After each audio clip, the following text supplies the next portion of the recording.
Steve Griggs is a luxury landscape designer. He is a two-time Inc. 5000 recipient. He is a frequent contributor to major media outlets, and he is the best-selling author of Straight Dirt, New York City's premier designer. Tells it like it is. Welcome to the show, Steve.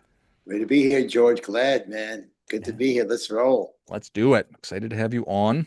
Tell us a little about your personal life, some more about your work, and why you do what you do. Why I do what I do. George, that's a good question. When I got your questions before, and I'm like, all right, personal life, married, two kids, three dogs, the house with the fence. I got it all. The I got dream. I got it all. Paying the colleges. We're doing it, brother. I got one more left and he's off the payroll, but that's it. Um, why I do what I do. So I think when I get asked that question, I'm like, well, why do I do what I do? Right. So I'm like, oh, well, I'm a landscape artist, let's say, right? Some artists paint, some artists sculpt, some artists write music. Mine just happens to be your backyard. That's kind of the simplest way to put it. Um, I come in sometimes as a blank slate. I get to create the vision. We design the project. I spend their money, and at the end of it, it's like, wow, I feel like I'm on vacation. We got another one that said, my husband, before we did the swimming pool, my husband, he's 45 years old, did not know how to swim. So they invited me over at the end of the summer and they showed me how he swam across the thing. And when they told me it's the best money they ever spent, I mean, that's pretty crazy, That's right? awesome. So yeah, but besides the money part of it, there is a bigger why to the whole thing, right? How it seems to me that I'm sure you have countless stories about how you came into what was probably a beautiful home and just sort of an afterthought for a backyard or maybe even a mess. And you're able to create something that is a sanctuary or something that's very beautiful. So to change the dynamic of the outdoor space completely must be really something. Yeah, so that the reason why I started this company is because of the frustration, right? Because you would see a $5 million house and the backyard was an afterthought, right? And it was like ordering a beautiful filet mignon and just pouring ketchup all over it and just ruining the taste. So I think the design of the outside needs to be in synergy with the design of the inside. It's especially in this crazy world like we're in right now. People, that's your only sane place is your home, right? Hmm. So it's a sanctuary. It's where you create memories and it's where you raise your family. So that's why I'm here because of the frustration of people doing it wrong, I guess. And so many different ways to screw up just about anything, and I'm sure it's just a million different ways to screw up a backyard or an outdoor space. What is kind of that initial conversation? You're meeting with people and you're working with people that have means, so it's probably not about money, but maybe it is. But how does it typically start? It's always about money. There's never, I mean, I don't care. It's always listen, we call that come to Jesus conversation, right? Where they whip out their phone. Typically, they whip out their phone, they start scrolling, and they show me all the beautiful stuff on. So I just let them know that listen, that's going to cost 300,000. That's 400,000. So it kind of gives them a sense of reality, right? And all those beautiful magazines that you see, the manicured gardens, they take a lot of maintenance. So we start really setting the expectations of what's reality and what's not, right? And it's not just about throwing money at things. You want to make sure it's designed properly to fit your lifestyle.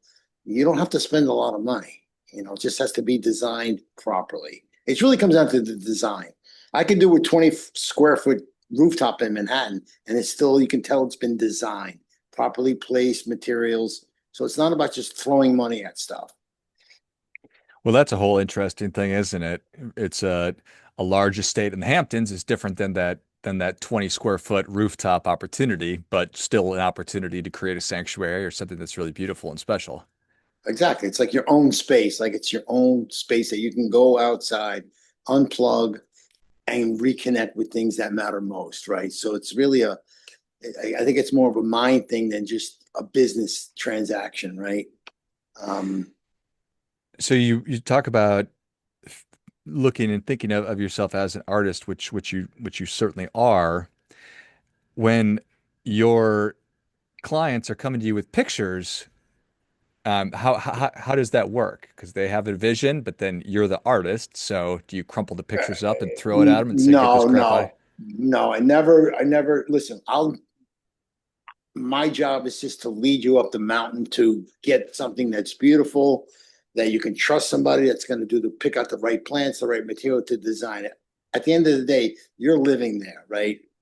This is your place. I'm not going to design a monument for myself. It's really your home. So I really listen to their needs and their wants first and foremost. I said, describe the feeling you want to have when you go outside. Some say, I want to feel like I'm in Las Vegas. Some say, I want to feel like I'm at the Ritz Carlton. Some say, I want to feel like I'm in the Zen garden. So that feeling describes what I design. It's very simple in that regards of it. So then I get the feeling and then I can get it and then I can create the space. What a beautiful thing, and how fun. I'm sure you get. I'm sure you hear common things, but then outlandish, off the wall things, and it's all great.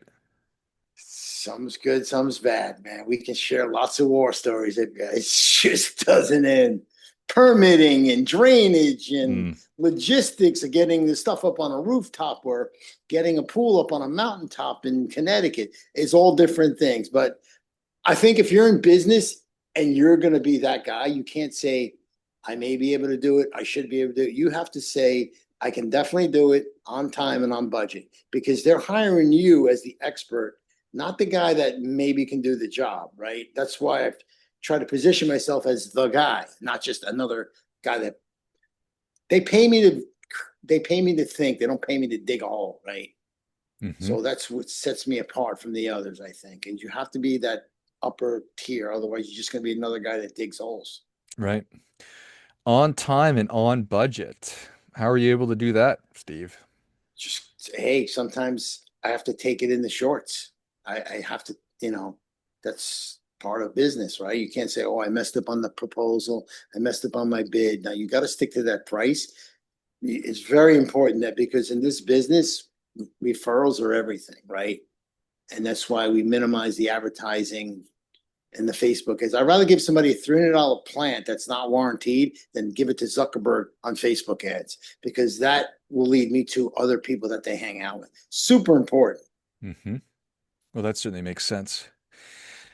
In terms of, well, something I was for sure curious about is just the impact that COVID has had on your work. Was it the same before COVID as it is today, or No, did COVID no. really hasten all of it? It really made people realize, wow. I mean, it was crazy. I was like, oh man, we're done. Nobody's going to spend money. But it really made people aware of family, outdoors. Really, it's a whole world has changed. I got people now that want me to build them outside offices because most people work from home a few Huh. days a week. It just really expanded um, the whole living space and environment, and how important to have a place that's safe and that's your own place. And that was crazy times lockdown. But if you had a beautiful backyard, hey, not so bad spending a 6 months out in your beautiful backyard, right? So you mentioned needs and wants, and it popped into my head that a lot of realtors will say, well, you're not going to get everything that's on your list necessarily, so focus on these things. How do you think about that? So we have them give me your wish list. Give me dump and talk. We just talk. I want to have the hot tub. I want to have the pool, the kitchen, and then we get it all out, and then we talk about the money. The money's got to be talked about, right? Like you could spend. I can build your backyard for 20 grand. I can build your backyard for 500 grand, right? And I use the analogy of a swimming pool, right? Where if I bought a swimming pool from Target, filled it with water, you would get just as wet as a $300,000 swimming pool. So it's kind of like, but you want to design something that fits in with the neighborhood. It's all tied into real estate as well, right? You want to try to maximize that property because in New York, the property taxes are super high. So I try to tell people try to maximize every square inch of your property, get the highest and best use out of it, even for resale. Highest and best use is a great term. I've always liked that. And that was something Like that I that was one, curious huh? about too, for sure. Is it You let's being the try. money man, you're the guy, right? Yes, that you want to find the highest and best use for all of your resources, and certainly space, particularly when we're talking about New York City, that is at a premium. So being mindful of that certainly makes sense. Yes, for sure. Every square, you want to use it, don't just fill it up with stuff. It has to be designed properly with flow and how the patio fits. If you're entertaining, can it fit 20 people, 50 people? You want to make sure you want to do the design is the most important part because it's basically a graphical representation of what everybody's the play. It's the playbook.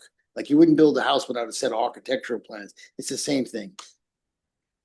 And are you using some kind of like software, like CAD of some kind, to show them? I am OG. I am the OG. I still hand draw everything, right? And I think that that art form has been lost, right? Where people now CAD. Listen, when you put it on CAD, we have people that put it on CAD. If it's for a town permit, I can transfer it onto CAD. But the initial concept plan is hand drawn with markers and pastels, and it gives them a feeling of an artistic flair. And I think that says a lot because anybody can now with AI, you can basically generate a beautiful picture. The key is, can you execute that plan? Right? Anybody can draw a beautiful picture. Oh, it looks great. It's going to cost 300 grand, but you have to be able to execute that plan and build it. It has to be buildable. You have to be able to build it. I think you're not going to hang the picture on the wall. Right. Well, that certainly does make sense if we're talking about doing something and being the guy offering the greatest service that you would want to. And I would almost expect that it would be a drawn design as opposed to just punching numbers into a keyboard and then getting some image spit out. So And I got the grade. Dude, I'm you got the great 65, 60. I've been doing this for 40 years. That's a long time. it is that. It's a long, but it makes you like I'm an expert on it because I've made so many mistakes over the years that would you rather if you're going to have a knee surgery, you want the guy that just got out of medical school, or you want the guy that done 10,000 operations? It makes it an easy pitch for me, actually. It makes sense. What was the motivation for the book? Um, I just feel that the book raises your credibility, Hmm. right? So if it's between me and another guy, same price, same everything, I'm probably going to go with the guy that wrote the book. Hmm. Just that's kind of helping, right? Kind of wrote the book. The book is not a money maker. It was never designed for money, but it is more to set the credibility and show the authority in the space. I It makes all the sense in the world. And as you probably describe it to people, or you share the book with potential would-be clients as they're interviewing other people, why wouldn't I go with the person that's taken the time and put the effort in and A lot of everything to effort. write this? Oh, A it's so lot of much effort. effort. And So much effort. and I can probably get to know you through that. Your personality, I'm sure, comes out in it, and it's a resume, and it's all these The things. books, if any of you listeners, like the book is good. Like it's not a lot of text. It's hardcover book where it's somewhere around it. Hardcover book. It's like a coffee table book. It was designed for a coffee table book, not just a quick throwaway paperback book. So it has beautiful photography in it, anecdote stories of trials and tribulations of some projects, so people can kind of get an understanding what is involved in a big. It's a lot of work, like a big backyard. Like I'm coming into your backyard, I'm going to dig an 8 foot hole, 40 feet long. Like it's traumatizing, and it is. You better make sure that you have all your ducks in a row before you just start winging it because it can become a money pit. That's why the idea for the landscape plan is important. I tell people, do you want to know what the job's going to cost you before we start or halfway through? And that's easy, right? It's so invasive, even if it goes great. So you better feel good about Oh, the person that you're inviting into your home and yard. yeah. Some of those projects take 6 months. Right, Yeah. you're there. It's a long. If you've done any sort of home renovation, most listeners on here, they've if they own a home or whatever, they've had some sort of renovation, and the stories you hear are, a guy didn't show up, he told me it was going to cost this, cost that. So from that frustration, I tried to take that frustration and flip it around and do everything opposite. Great communication, on time, on budget, and try to like, break the myth of the shoddy contractor who doesn't show up. You know the stories. Hmm. Yeah, live them You live them, right? on both sides. I've had the opportunity to work with great ones and had the opportunity to fire bad ones. So And now the great ones, what was the difference between the great ones and the bad ones? it's What was the difference? it's the communication. Communication. Yeah, that's big. And communication is in everything, not just business as well, right? Just relationships and anything. Expectations, you know. Steve, you said you were going to be here on Monday at this time and you didn't show up until Thursday. That's not cool, buddy. Or they don't. One of the worst things is that they don't show up at all, and the homeowner's expecting you to come. And oh, my dog got sick, I couldn't make it. But you just got to call people, Hmm. let them know what's happening. It's community. It's very simple. It's business 101, like old school. Like say what you're going to do when you say you're going to do it. It's very simple. Yeah. But it's very human, Steve, that we like to make things a lot harder on ourselves We all do, than they need George. to. We simply beat ourselves. We've all been there, you know. So you think you said you had kids and they're going into college? And is anybody going to No, take over the family they're business? done. I got one out of college. She's in Chicago, and I got one that is a senior, going to be a senior coming up. So I'll have all that extra disposable, you know. I mean, Right. no, none of them are in the business. Okay. My wife is like, no way. Sees me come home dirty. Listen, being an entrepreneur and being in business is not for everybody. It's lonely. It's not what everybody says on the internet. Oh, I'm going to be in a. It's a grind, man. It's there's no. You don't know if you're going to get paid. Can you make the bills? I think everybody's not cut out for it. Yeah. Nobody's. Why am I there? I have no idea. Why why do you suppose that you've been successful? Because I saw my dad, man. He was a union construction worker in New York City. You have to go to work sick and cold, and like there's no calling in sick. And like I just remember him saying, "Oh, why don't you come join the union? You get good benefits and all." I'm like, just wasn't my. I want to bet on myself, right? Yeah. I gotta go. I'm going all in on myself, whether we sink or fail. Hey, in 2008, when the recession hit, they repossessed two of my cars and took the baby's car seats out. Right? I'll never forget that night. 3 o'clock in the morning with the flashlights in the car. They had to come take the cars because we didn't pay.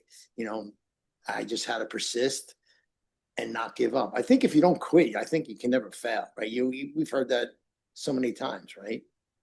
Maybe I'm just hard headed. Maybe. Well, I think that that's all right for sure. God, what a story. Cars get repossessed. They take the kids' car seats out and just Take leave them in the the and they, driveway. Like, thank you.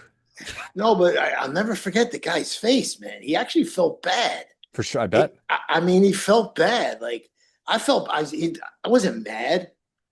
I didn't get mad at the guy. He actually said, "Listen, I'm sorry, but you can take the car seats out and all, but I got to do my job." And it was totally cool. It wasn't like, wow, you can't. It was totally cool. It was Yeah, very eye opening, right? for sure. So yeah, so it was And a good story. credit to your dad for, you know, toughing it out for 30, 40 years probably I think he was 50 years. God, 50 years, just day in, day out, just eating And then crap and do, eating and construction in New York City back in the 70s, New York City was broke, right? So he got laid off. I remember that he was getting laid off a lot. And then he actually bought a hot dog truck. He did the hot dog truck for a while. And then he trimmed bushes for a while for clients. That's when I first got started. He would trim bushes. He put an ad in a little penny saver. I would go with him to trim the bushes. And then after a while, I never forget this. I was good at trimming bushes. He would bring me to the job. I was only like 13. Bring me to the job, leave me there, come back a few hours later, collect the money, give me a little bit, and then I think that's when it clicked actually. Like, hmm. yeah. So you want to be the guy that gets the jobs. The sales is everything. Sales is everything. You can sell, you can do anything. I want to be the guy that the client hands the money to, and I'll keep most and give a little bit to the other people. So, Yeah, but it comes with a lot of responsibility too. for It's not sure. all, it's not Yeah. that easy. You know that, No. Well, those are great stories right there, and it certainly all makes sense, and just develop such an appreciation for, I mean, for the value of hard work and the value of time and money and energy and everything else from the experience seeing your dad go through all of that, and then the experience during the recession and now COVID and here you are, Steve, on top of the world, man. No, George, graduating George, kids. not George, not, not You made it, buddy. it's I still work every day. I'm not sitting around driving a Lamborghini. I got, but I think it's, people just have to have a little patience, and that it's going to take, because I get people all the time, hey, how do you get those big jobs, right? Hmm, It took 30 years to get the big jobs. And by the way, the big jobs are not always the best jobs, right? right. They're not. You think it's all big money. You have to make sure your numbers are right. Otherwise, you can take a loss, right?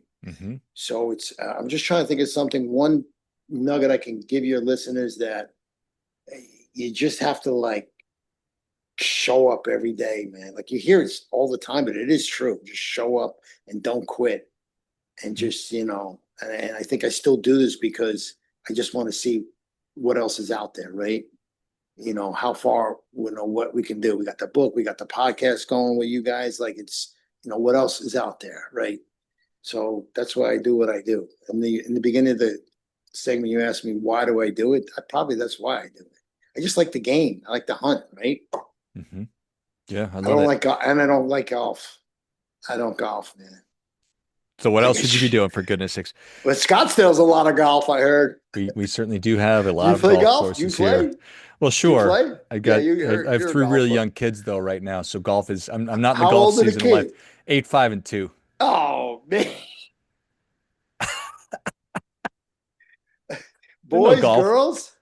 Two boys and then the little one is That's a like girl. the best That's time, awesome. man. That's like those are the best time. When they're over, it's like, man, I'd have another kid just so I can go to sports again. Like it's the best time. Like I know sometimes you want to just, the little freeloaders, they get on your nerves, but best time ever for Yeah. sure. Wow, you got three little guys. That's cool. Yeah, it is a There's blessing. no golf for you. There's no See you. golf. I'm going. What are you talking Goodbye. about? I'm going to go out and golf for 6 hours on a Please do. Saturday. Not Yeah. happening. No You way. you you send me a text or something to take a picture of the awesome time that you're having on the No, golf that's course. fun. I would rather be with the kids anytime for sure. Oh, well, Steve, thank you so much for coming on. Where can people learn more about you and how can they engage with you? So George, the biggest thing now is I guess everybody's on the Instagram. So I'm at Steve Griggs Design. If you have a landscape question, you can just DM me at Steve Griggs Design. Website stevegrigsdesign.com. We just started right. We just finished wrapping up a course. Actually, we're just going to be putting out a landscaping course for young landscapers who Nice. want to learn. Since my kids are not going to be in the business, right? So it's going to be on the Upflip podcast. It's going to be on the Upflip platform where they have a bunch of educational, um, where you can start a business, any kind of business. So it's pretty cool. Yeah, I like trying new stuff. Well, I think that's exciting and it certainly makes sense. So, well, if you enjoyed as much as I did, show Steve your appreciation. Share today's show with a friend who also appreciates good ideas. Go to Steve Griggs Design. It's SteveGriggs design.com. Check out all the great work that Steve's been doing. Find him on Instagram under Steve Griggs Design. And then if you are somebody who's been curious about entrepreneurship or landscaping, check out the course as well. And we will link all of those in the notes. Thanks again, Steve. Thanks, George. Till next time, remember, do your part by doing your best.